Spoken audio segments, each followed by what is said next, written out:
Batman v Superman may have had nothing but terrible reviews, but Zack Snyder and co have made it very clear that it wasn't made for the critics, but for the fans. We're not going to the film critics circle or it's an audience movie. Yeah. And they put an awful lot of Easter eggs, in-jokes and references in there for those fans to pick up on. In fact, I count 100. I'm Alex from Whatculture.com, and here are more Dawn of Justice Easter eggs than you can shake a kryptonite stick at. Starting with something really nice, Bill Finger finally gets credited as the creator of Batman in the opening credits, because it wasn't just Bob Kane. We see the death of the Waynes, again, although not without some differences. The scene itself owes a lot to The Dark Knight Returns, especially the snapping of the pearl necklace on the gun barrel. Jeffrey Dean Morgan cameos as Thomas Wayne following his work with Snyder in Watchmen. There's a Mask of Zorro poster in the background, a major influence for Batman and the film the family had just seen in the comics. There's also one for Excalibur, which ends with the hero impaled and pulling himself along a sword to kill a villain.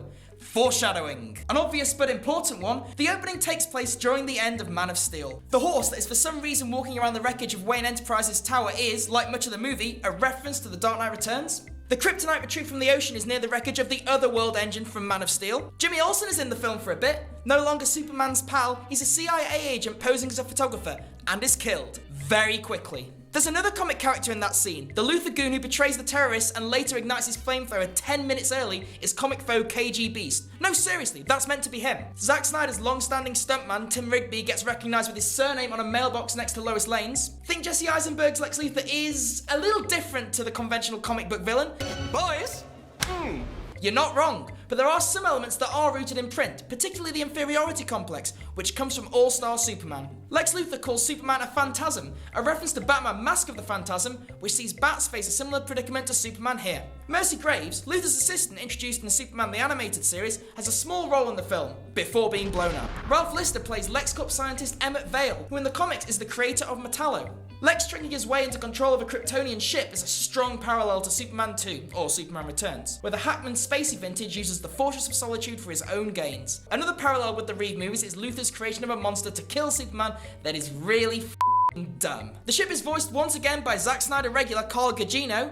Lex and the media claim Superman is doling out Dark Justice, possibly a reference to Justice League Dark, which is a movie that's been in development for many, many years. The red capes are coming. Is a reference to Paul Revere's famous quote about redcoats. Wallace Keefe has a lot of newspapers on his wall, including one that appears to be a recreation of the cover of Action Comics #1. Bruce Wayne has a dream where a human bat comes out of his mother's tomb. Man-bat reference? Maybe. Alfred laments future Wayne's inheriting an empty wine cellar, a line lifted from The Dark Knight Returns that shows Bruce has broken his other rule, no alcohol. There's a Robin costume hanging in the Batcave with Joker graffiti scrawled on it, a reference to both the death of Jason Todd in Death in the Family, which we'll see paid off in a later movie, and The Dark Knight Returns again. Bruce Wayne goes to Lex's party in an Aston Martin DB3, James Bond's car of choice in Ian Fleming's original novel for Goldfinger. Bruce Wayne dismisses Superman by saying he saves cats from trees, Considering every time your hero saves a cat out of a tree, you read a puff piece editorial. which he actually does in Superman the movie. Zing. Bruce Wayne compares Superman to the Joker. Maybe it's the Gotham City in me. We just have a bad history with freaks dressed like clowns. Zing again.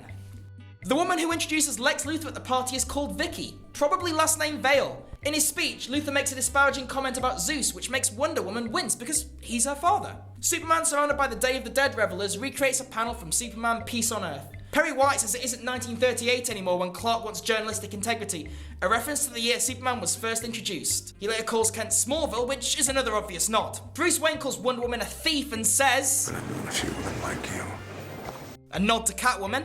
Okay, the weird nightmare sequence. Batman's costume is a bit like what Damian Wayne wore when he took on the mantle, and he also has a Joker card in his gun. We see the Darkseid logo, as well as plumes of fire similar to those on his homeworld of Apokolips. There's also his parademons, which appear to be working with Superman's soldiers, lifted straight from Injustice. Although it makes no sense, future Flash trying to change the past is very Crisis on Infinite Earths, while Lois' death being the key once again acknowledges injustice. Batman with a rifle? More Dark Knight Returns. During the Kryptonite car chase, the Batmobile roars out the Nicholson Terminal and Port Company, honouring a Joker that'll be nothing like Jared Leto's. There's 3 different nods to The Wizard of Oz, because referencing that movie isn't totally played out. Lex refers to the Emerald City when talking about Kryptonite. Perry White says Clark clicks his heels and heads back to Kansas, and in the final fight there's a shot where Superman's feet stick out of the rubble like the Wicked Witch of the Easts. Lex Luthor also references Alice in Wonderland later on, calling himself the White Rabbit. Oh my fearing whiskies! I'm late!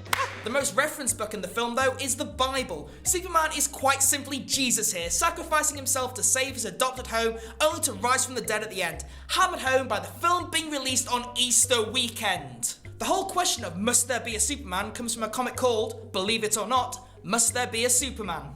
Superman saving stranded flood victims comes from Superman, the Man of Steel. The exploding Russian rocket has Zack Snyder's customary 300 reference on it. There's also a lot of cameos in this montage, with Neil deGrasse Tyson, Charlie Rose, Nancy Grace, Erica R. Erickson, Anderson Cooper and Brooke Baldwin all playing themselves. Senator and Batman superfan Patrick Leahy also appears as Senator Purrington. He starred in several Batman movies and donates all of his royalties to charity, which is nice.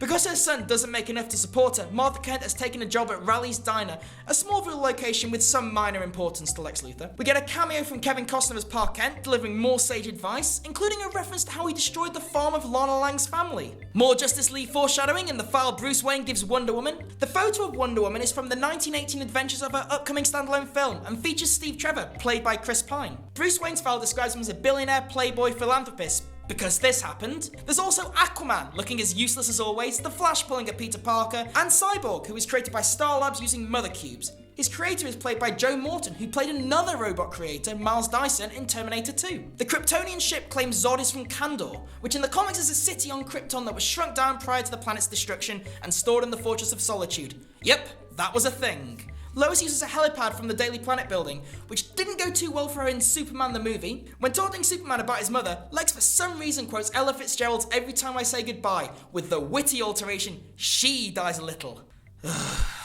There's several Easter eggs hidden in the graffiti around the setting of Batman and Superman's big fight. There's a question mark alluding to the Riddler, the phrase Joe plus Kerr, probably a nod to the Joker, and Aphrodite, creator of the Amazons. Several key beats from the fight itself come straight from The Dark Knight Returns, including Batman's metal suit, the sonic blast attack, the exploding kryptonite gas, the talk about parental lessons, and the shot of Batman with his foot on Superman's neck. Not from the comic book, the fight in a toilet, or being friends because their mums have the same first name. The subsequent bat fight is very Arkham. In fact, some of Batfleck's moves are directly lifted from the game. Batman using the goon's gun to shoot the flamethrower, more Dark Knight Returns. In the final battle, Batman makes a pose for a split second there that is a direct recreation of the iconic Dark Knight Returns cover. Oh yeah, Doomsday is in the film, which we all knew months ago thanks to the trailers. We know he's definitely Doomsday because Lex introduces him to Superman as your Doomsday. His comic origins are also referenced with the warning about mutations of Kryptonians. There were rumours pre-release Bizarro was going to be in the film, which may be because several key parts of Doomsday's origin here, being made from Zod's DNA and a product of Luthor, are actually based on evil Superman. No, not that one. Superman is nuked and weakened in a similar way to how he is in The Dark Knight Returns. The president who approves it is voiced by Watchmen alum Patrick Wilson. Doomsday's character creation in the movie is a bit of a meta reference. Lex has made him to kill Superman, the exact reason DC first made him. Oh yeah, Superman dies, like in the comic The Death of Superman. Superman's silver coffin is also inspired by that arc, designed like the resurrected Superman costume.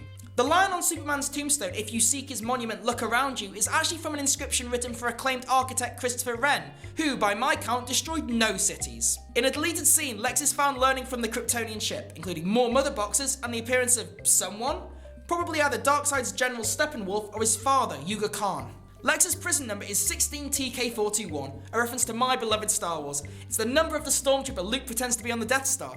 TK421, wire to at your post. As he screams to Batman, Lex references some impending doom, along with his ding ding ding, which references the ping ping ping of his mother box. That could be Darkseid, although saying the upcoming villain is hungry may also be a nod to Brainiac. Finally, this isn't an Easter egg as such, but isn't the final shot, which has Superman kinda come back to life, a direct lift from X-Men The Last Stand?